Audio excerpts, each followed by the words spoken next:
Du jonglierst den ganzen Tag mit Job, Familie, Kindern und sollst dabei auch noch lächeln? Willkommen im mittleren Alter, wo Stress quasi der Alltag ist und keiner fragt, wie es dir dabei eigentlich geht. Deswegen möchte ich mir heute mit dir das Thema Stress einmal etwas genauer anschauen und schauen, wie JetGPT dich dabei unterstützen kann, den Stress zu reduzieren. Ich bin Kathi und ich zeige dir, wie einfach die Welt der künstlichen Intelligenz ist. Alltagsnah, verständlich und mit Beispielen, die genau zu deinem Leben passen. Schauen wir uns heute an, was ist Stress und warum ist er in meinem oder auch in deinem, in diesem mittleren Lebensalter so besonders? Welche Bewältigungsstrategien gibt es für Stress und wie wirken die? Ich habe 3 Beispiele aus dem ganz normalen Alltag, an denen wir uns einmal anschauen, wie kann uns ChatGPT bei dem Umgang mit Stress denn helfen. Ich habe wie immer Tipps für beste Antworten in der kostenlosen Version und zum Schluss eine kleine Anwendung, die bei akutem Stress hilft. Vielleicht hast du dich ja gerade gefragt, warum redet sie heute über Stress speziell in der mittleren Lebensphase? Nun ja, meine YouTube-Analytics sagen mir, dass ihr da draußen zu ganz, ganz großen Teilen im gleichen Alter seid wie ich, nämlich in der mittleren Lebensphase.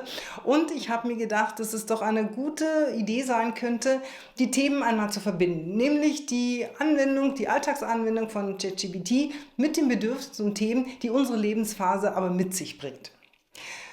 Wenn dir das gefällt und wenn ihr da Spaß dran habt, dann schreibt es mir doch gerne nochmal in die Kommentare. Dann würde ich gerne auch einfach weitere Themen vorbereiten und mit euch besprechen. Heute aber zum Thema Stress, weil das natürlich ein großes Thema ist, gerade tatsächlich in der mittleren Lebensphase, weil wir sind so ein bisschen das Sandwich. Ne? Die Kinder sind noch da oder gerade raus. Die Eltern kommen leider wieder, sowohl körperlich auch als mental und brauchen wieder mehr Aufmerksamkeit. Und unser eigenes Leben in der Mitte, naja, das ist ja gerade in der vollen Blüte. Da ist der Job, da ist der Haushalt, da sind die Freunde, da ist ja alles, was so das Leben ausmacht. Und das kann unweigerlich zu Stress führen. Was ist Stress denn nun aber? Die klassische wissenschaftliche Sicht sagt, es ist eine unspezifische Reaktion auf eine Anforderung von außen. Neuere Ansätze gehen etwas weiter und sagen zusätzlich noch, es ist deine subjektive Einschätzung der Situation. Heißt also, ob du eine Situation als Stress empfindest, kommt nicht nur auf die Anforderung an, sondern auch auf deine subjektive Betrachtung dieser Situation und die Einschätzung deiner Ressourcen, ob du und wie du diese Situation bewältigen kannst. Studien besagen, dass Menschen in der mittleren Lebensphase über die höchsten Stresswerte berichten, über alle Altersgruppen hinweg. Was mit Sicherheit an unserer Sandwich-Position zwischen Kindern, Eltern, Job liegt. Und dass dauerhafter Stress sich nicht nur auf die Psyche schlägt, sondern auch auf den Körper gesundheitlich niederschlagen kann. Ich glaube, die Erfahrung haben wir leider Gottes ja schon alle gemacht. Ein gutes Stressmanagement ist daher extrem wichtig. Was heißt jetzt Stressmanagement? Das sind alle Maßnahmen, die helfen, die Stressoren von außen zu reduzieren, deine individuellen Ressourcen zu stärken und einen guten Umgang mit diesen stressigen Situationen zu erlernen und zu entwickeln. Welche Möglichkeiten hast du jetzt einer stressigen Situation zu begegnen? Das ist zum einen mal die problemorientierte Bewältigungsstrategie, was heißt, die Umstände, die den Stress auslösen, zu ändern, oder aber die emotionsorientierte Bewältigungsstrategie, was heißt, deine inneren Ressourcen zu stärken, um mit der Situation umzugehen. Schauen wir uns diese 2 Arten der Stressbewältigung doch jetzt einmal an konkreten Beispielen an und fragen ChatGPT, wie er uns dabei unterstützen kann. Gehen wir als erstes mal in den Bereich Job. Ja, die Anforderungen werden immer mehr, deine Kollegen sind mittlerweile Jahrzehnte jünger, haben ganz andere Themen in der Mittagspause zu besprechen. Die Technik auf der anderen Seite rauscht nicht rein und so richtig weißt du auch nicht mehr, ist alles zu schnell, der Leistungsdruck wird immer größer. Deine Stimmung und Laune, merkst du, geht immer mehr Richtung Boden und es fängt an, dich innerlich zu stressen. Jetzt schauen wir doch mal, was wir ChatGPT fragen können und wie wir ihn fragen können, damit er uns bei einem problemorientierten Ansatz dieses Stresses, dieses Problems helfen kann. Ich habe das Gefühl, in meinem Job gestresst, lustlos und auch etwas überfordert zu sein. Hilf mir, meine berufliche Situation zu analysieren und mögliche nächste Schritte zu planen. Was ChatGPT macht, er greift jetzt das Thema auf und gibt uns erst einmal Fragen für eine strukturierte Selbsteinschätzung der Situation und der Lage. Damit kannst du jetzt anfangen, eine Selbstreflexion zu starten und mal schauen, wo stehst du denn eigentlich zu diesem Thema. Bietet dir Optionen für nächste Schritte oder aber auch weitergehende Hilfe und Unterstützung zur Reflexion und Ausweitung der Antworten. Hier unten bringt dir jetzt sogar konkrete Schritte zur Planung der Situation oder aber auch alternative Berufsfelder. Je nachdem, was dich jetzt am meisten interessiert oder welches Feld du als erstes angehen möchtest oder in welche Richtung du gehen möchtest, das machst du jetzt mit ChatGPT weiter und sagst ihm das einfach und gehst in die Interaktion und in das Gespräch von ihm. Lass dir doch gegebenenfalls auch mal Tipps geben, wie du so ein Gespräch mit deinem Chef führen kannst. Schauen wir uns jetzt zu der gleichen Situation einmal den emotionsorientierten Ansatz an und fragen dazu ChatGPT: Ich fühle mich innerlich gestresst und habe das Gefühl, dass mir alles zu viel wird. Was kann ich tun, um meine Gedanken zu sortieren und innerlich ruhiger zu werden? Hat sich beim problemorientierten Ansatz alles um die Situation an sich und die Klärung der Situation gedreht, dreht es sich jetzt um dich und dein Inneres, wie du wieder ruhiger werden kannst. Gedanken ordnen zum Beispiel, schreib einfach mal auf, was dir im Kopf so rumschwirrt. Oder er gibt dir Tipps zu Atemübungen, Strukturen schaffen, Tagesroutinen aufbauen, bloß kein Multitasking machen. Achtsamkeitsübungen oder natürlich auch der Vorschlag, dir von außen Hilfe zu holen, der extrem wichtig ist und was du natürlich auch so tun solltest, solltest du nicht allein mit der Situation zurechtkommen. Du kannst die Prompts übrigens oder die Ansätze in deinen Anweisungen übrigens auch miteinander kombinieren und sowohl die Situation als auch deine Emotionen natürlich in einem Chat gemeinsam klären. Dass es spätestens ab 50 an der einen oder anderen Stelle zwickt oder zwackt, darüber, glaube ich, reden wir jetzt nicht. Dass das eine Zwicken oder Zwacken aber nicht mehr weggeht, muss ich sagen, nervt mich persönlich schon extrem und stresst mich auch an der einen oder anderen Stelle. Werfen wir doch jetzt mal einen Blick, wie wir mit ChatGPT diese Art von Stress auf unsere 2 Bewältigungsmethoden bearbeiten können. Nehmen wir zuerst wieder den problemorientierten Ansatz und fragen: Meine Rückenschmerzen gehen einfach nicht mehr weg. Bitte hilf mir, meinen Alltag gesünder zu gestalten und gezielte Maßnahmen zu finden. Ach, sehr schön zum Einstieg. Immerhin bedauert ChatGPT, dass ich Rückenschmerzen habe, aber Spaß beiseite. Wir bekommen natürlich wieder eine ausführliche Antwort mit Fragen, wo die Rückenschmerzen herkommen können, sofort umsetzbare Tipps für den Alltag. Ja, und super gut zum Schluss sogar einen Wochenplan, in dem ich alles das schon mal in meinen Alltag integrieren kann. Und ja, wie immer, je nachdem, welches Thema dich interessiert, weiter und weiter und weiter, entwickle genau das, was du brauchst. Verlieren wir aber keine Zeit und gehen gleich weiter zum emotionsbasierten Ansatz und fragen ChatGPT: Ich fühle mich durch meine Rückenschmerzen eingeschränkt, frustriert und gestresst. Wie kann ich meinen Fokus auf das Positive lenken und meinen Stress reduzieren? Und jetzt bekommen wir keine Maßnahmen und Tipps, wie wir also Sport zum Beispiel in unseren Alltag integrieren können, sondern wie wir unser Inneres wieder stärken. Wie zum Beispiel Stressregulierung, wie Atemtechnik und Muskelentspannung. Oder aber auch mentale Strategien zur positiven Fokussierung. Und zum Schluss auch den Hinweis, sich Wissen über das Thema Rückenschmerzen zum Beispiel anzueignen. Das finde ich sowieso immer ganz hilfreich, einfach zu einem Thema, was man hat, sein Wissen zu erweitern und die Ursachen zu erkennen oder auch, wo es herkommt, zu erkennen. Weil meistens, das muss man ja auch ehrlich sagen, liegen die ersten Maßnahmen dann sowieso ja schon von allein auf der Hand. Schauen wir uns jetzt noch ein Beispiel der besagten Sandwich-Position an, weil die, finde ich immer, kann ja so einen Tag mal ad hoc sprengen und so richtig Stress hervorheben oder hervorholen.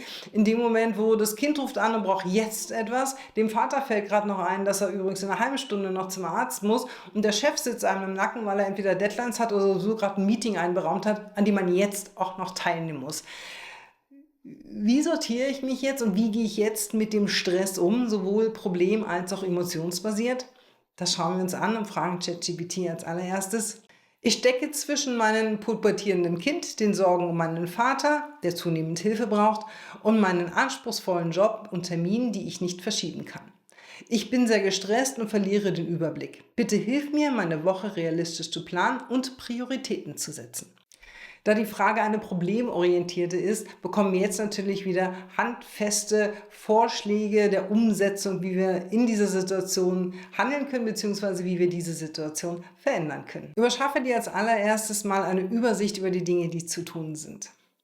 Setze Prioritäten. Wenn du zum Thema Prioritätensätze, Unterstützung und Hilfe brauchst, dann schau dir gerne einmal die Eisenhower-Methode an. Das ist eine wirklich schöne und einfache Methode, die Dinge einzusortieren, zu gruppieren und dann zu priorisieren, um einfach einen Überblick und Erleichterung zu kriegen von diesem ganzen Berg, der da vor dir liegt.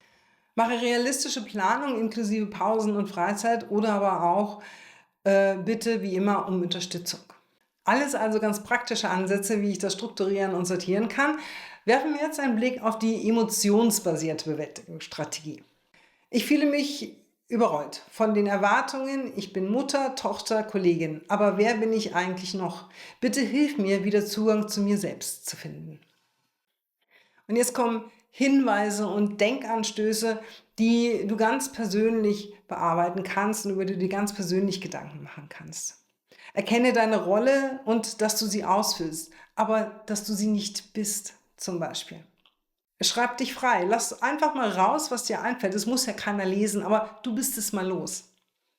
Was gibt dir Energie und was kostet sie nur? Überlege dir gut, aus welchen Dingen und aus welchen Menschen ziehst du Energie, was stärkt dich und was kostet dich nur Kraft. Vielleicht ist es Zeit, einfach Dinge auch mal gehen zu lassen. Wow, ich muss wirklich sagen, das Thema Stress ist allumfassend und mich begleitet es tatsächlich täglich.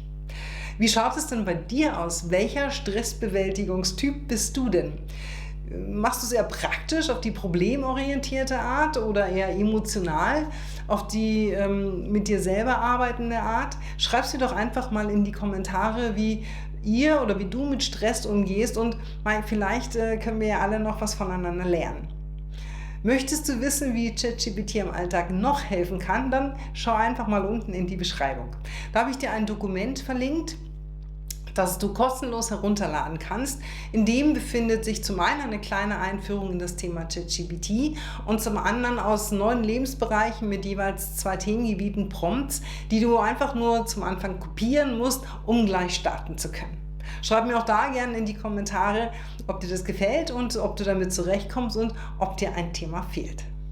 Schauen wir uns jetzt ein paar Tipps an, wie du am besten mit ChatGPT kommunizierst, um aus der kostenlosen Version die besten Antworten zu erhalten. Sprich so, als wenn du mit einem Freund sprechen würdest. Du musst überhaupt keine Fachbegriffe können. Beschreibe einfach deine Situation ehrlich und persönlich. Gib Kontext, je konkreter, desto besser. Je mehr Infos du über dich mitgibst, Alter, Familie, konkrete Situation, desto gezielter und hilfreicher wird die Antwort sein. Stelle eine klare Frage, sag, was du brauchst. Sag deutlich, ob du eine Liste möchtest, einen Text, Übungen, eine Struktur, eine Reflexionsfrage oder einfach nur Motivation. Nutze Folgefragen und bleibe so im Dialog.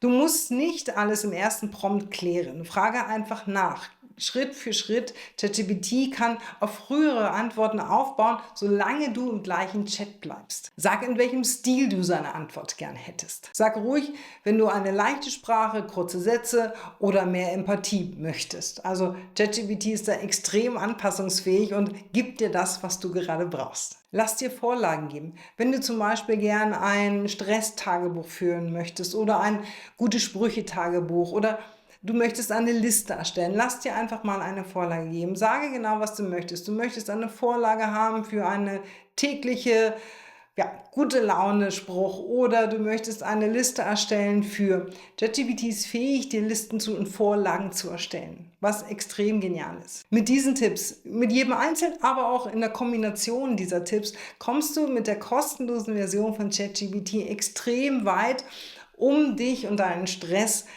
zu beruhigen. Versuch's einfach mal aus und wenn du Probleme hast oder nicht Formulierungsschwierigkeiten, schreib's mir auch gerne in die Kommentare, damit ich dir antworten kann. Lass uns im Bonus doch mal schauen, wie kann ich eigentlich so mit richtig akuter Wut und Stress umgehen, weil die Situation gerade eskaliert und du einfach nur schreien willst und aber wie man nicht kannst und auch zu gut dazu erzogen bist. Aber lass uns doch mal Folgendes testen und schauen, ob uns da nicht unser Freund ChatGPT auch weiterhelfen kann. Ich bin gerade richtig wütend, gestresst und würde am liebsten laut schreien. Gib mir doch mal so digital wie so ein Wutball, dass ich alles rauslassen kann und dass es mir danach besser geht, und gehe auf mich ein und meine Gefühle und ja, tu was, damit mich der Stress jetzt wieder verlässt. Das klingt echt anstrengend. Stell dir vor, du drückst einen imaginären Wutball in deine Hand und lässt all deine Anspannung da reinfließen. Atme tief durch. Lass die Schultern locker und atme langsam wieder aus. Wenn du magst, kannst du mir auch ein bisschen mehr erzählen, was dich so wütend macht. Genau, ich würde es jetzt gerne loswerden, ich würde es verbal gerne loswerden, aber übrigens danke für diese ganzen Tipps, das ist schon mal viel wert, aber ich will einfach mal schimpfen und ich möchte, dass du mir danach nette Worte gibst und mich verstehst. Ich bin im Job und der Tag ist total stressig. Mein Chef will fast unmögliche Dinge von mir und das weiß er auch, aber besteht trotzdem drauf. Meine Kollegin geht gerade einfach nach Hause und lässt mich hier sitzen. Und eigentlich will ich auch jetzt mal gehen, weil ich will zum Sport und ja, es kotzt mich gerade alles an und bin deprimiert und gestresst. Ich verstehe dich total. Das ist wirklich frustrierend. Dein Chef sollte realistische Erwartungen haben und es ist echt unfair, dass du mit allem allein gelassen wirst. Wow, ich finde, das tat schon mal ganz gut. Und ja, so kannst du das Gespräch jetzt natürlich weiterführen, kannst es in die Richtung lenken, die du brauchst. Und ja, mit deinem Chef reden oder auch nicht oder einfach auch nach Hause gehen. Aber das, glaube ich, ist tatsächlich, wenn man in Aktion jemanden braucht und sagt, hey, ich brauche jetzt einen Partner, mit dem ich will nicht schreiben, ich will schreien. Ja, schrei einfach mal ChatGPT an, habe ich auch schon öfters gemacht und ist übrigens total gut. Und man ist es mal los, auch wenn es nicht immer hilft, aber man hat es mal ausgesprochen. Das mittlere Erwachsenenalter ist einfach eine Lebensphase, die unheimlich viele Herausforderungen mit sich bringt. In alle Richtungen der Generation, in unserem eigenen Leben und naja, gesundheitlich und noch dazu, weil älter werden ist jetzt irgendwie an einigen oder anderen Stellen ja auch nichts für Feiglinge. Ich hoffe, dass das Thema Stress dich interessiert hat und vor allen Dingen die Kombination mit, wie kann ChatGPT das Ganze begleiten, wie kann er dich unterstützen, wie kannst du Denkanstöße kriegen, wie kannst du Handlungsanstöße kriegen, einfach mal, um aus der Situation rauszukommen, um die Situation zu beleuchten und ja, einfach dich zu befreien und das Leben etwas leichter zu machen oder die Situation wenigstens an der Stelle schon mal etwas leichter zu machen. Zum Abschluss die Frage, was stresst dich denn gerade und wie gehst du damit um? Teile doch deine Gedanken gern mit uns in den Kommentaren. Und vor allen Dingen, hat dir mein Video gefallen? Dann hinterlasse gerne ein Like und abonniere meinen Kanal mit Glocke, damit du keinen der Tipps mehr verpasst, indem ich dir erzähle, wie du die künstliche Intelligenz mit deinem Leben verbinden kannst, damit es etwas leichter wird. Für heute sage ich Danke und Tschüss.